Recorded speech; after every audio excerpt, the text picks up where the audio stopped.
Republicans are not happy with Trump's latest campaign promise. Former President Trump has proposed a 200% tariff on John Deere tractors if they're made in Mexico. Are you concerned that some of these tariff proposals by the GOP nominee could drive up costs for consumers or hurt urban exporters in Kentucky, for example? Yeah, I'm not a fan of tariffs. They raise the prices for American consumers. I'm more of a free trade kind of Republican that remembers how many jobs are created by the exports that we engage in. So I'm not a tariff fan. Now, just in case you missed it, this is what Trump has been saying. I just noticed behind me John Deere tractors. I know a lot about John Deere. I love the company. But as you know, they've announced a few days ago that they're going to move a lot of their manufacturing business to Mexico. I'm just notifying John Deere right now. If you do that, we're putting a 200% tariff on everything that you want to sell into the United States, so that if I win, John Deere is going to be paying a 200%. Does Trump really think that's the smartest idea? Has he forgotten what happened when he imposed tariffs on China? Despite friendly handshakes between Team Trump and the Chinese delegates, trade talks have stalled. No deal on the horizon. Hello, everybody. And no sign of President Trump giving an inch on the 25% tariff he's launched on Chinese goods. I happen to think that tariffs for a country are very powerful. You know, we're the piggy bank that everybody steals from, including China. But American consumers could soon feel a greater impact if the tariffs expand to consumer products as threatened. China would be expected to pass on those expenses, jacking up prices on smartphones, computers, televisions, fitness trackers, and much more. No wonder Mitch McConnell doesn't want this. Republicans are struggling again to defend Donald Trump's policies the same way they were doing in 2019. You know, Senator, I caught your remarks over the weekend, and you were talking, I think, on CBS's Face the Nation about we've just got to accept the pain that comes with standing up to China. I got what you were saying, that tariffs don't come cheap, that'll eventually be passed on, and that we've got to get it right. But I think you were saying the greater good is keeping up the fight. But I don't know if a lot of Americans know that they're going to soon be feeling that. Do they?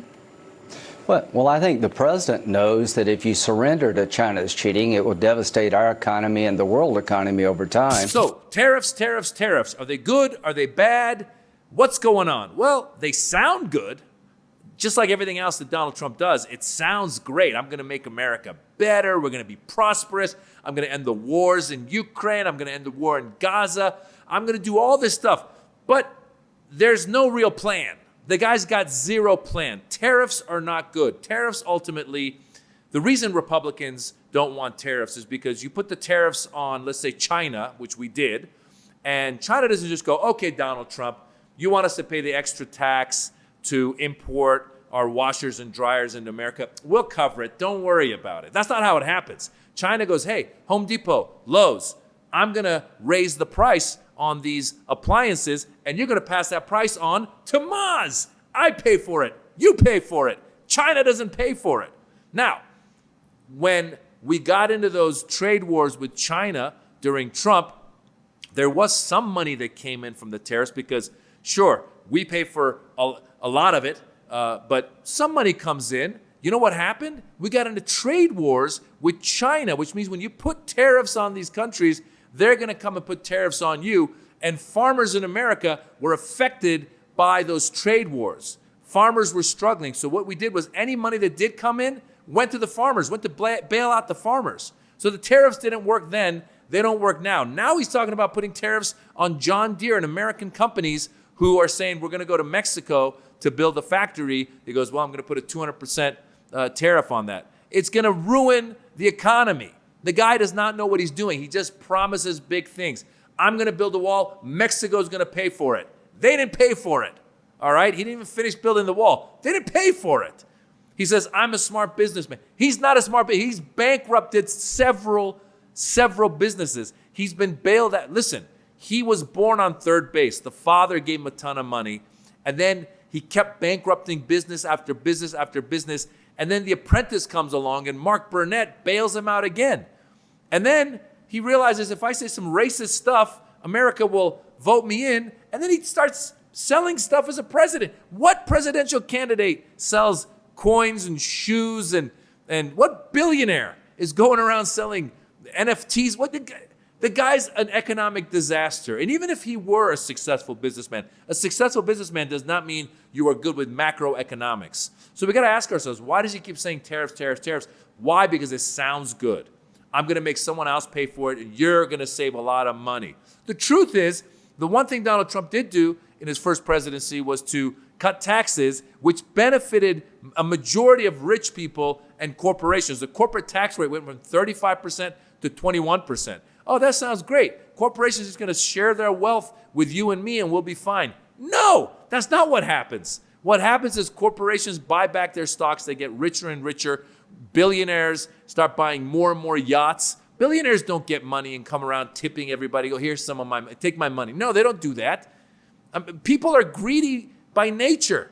So corporations end up making more money. They get richer. The middle class and the lower class suffer for it. And most importantly, our national debt, it got higher than ever under Donald Trump. Donald Trump was he raised the national debt the third most from any other president after Abraham Lincoln and George W. Bush, who spent a lot of that money dealing with wars, Civil War, and then the Afghanistan War and the Iraq War. Donald Trump did not spend money on the wars, even though we're still in Afghanistan when he was president. But what he did do was he bailed out a lot of the rich people. He gave them breaks.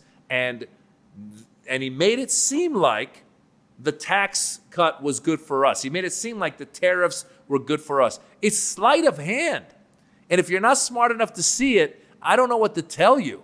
Even the Republicans, you got Mitch McConnell and many other Republicans, many economists are saying Donald Trump's economic plans are horrible for his next presidency. He doesn't really have any good plans. He wants to deport 11 million undocumented workers. What would happen when you deport these 11 million people who pick all the fruits, who do all the work that most Americans aren't doing? What happens when you just pull them out of our economy? Economy crashes. That's what happens. What happens is your basket of strawberries that are $5 become $20. The guy has no plan. He even said it. He's got no plans. He said it in the debate. When the moderator asked him, he goes, listen, one of the things you ran on when you first won in 2016 was that you were going to replace the Affordable Care Act, Obamacare. Now, you tried to repeal and replace it. It didn't happen. But that was 8 years ago. So do you have a plan if you win in 2024, do you have a plan to replace Obamacare? And he answered, he goes, I got concepts. I'm not running for president. I got concepts. The guy is not smart. His one claim to being smart is that he has an uncle who was a professor at MIT. I mean, you can't make this up. This is ridiculous. And if you still are falling for this guy's bamboozling you, then I'm sorry, I don't know what to tell you. I hope you're a billionaire because you're the only one who's actually benefiting under Donald Trump's policies, his tax breaks from 2017. Because everyone else, our debt is skyrocketing because of all the stuff that he did. And these tariffs are a horrible idea. And if you don't believe me, listen not just to Mitch McConnell, who's also someone that I don't like, but economic-wise, he's your cookie cutout Republican, and he doesn't like it. But look at other economists to see what they're saying.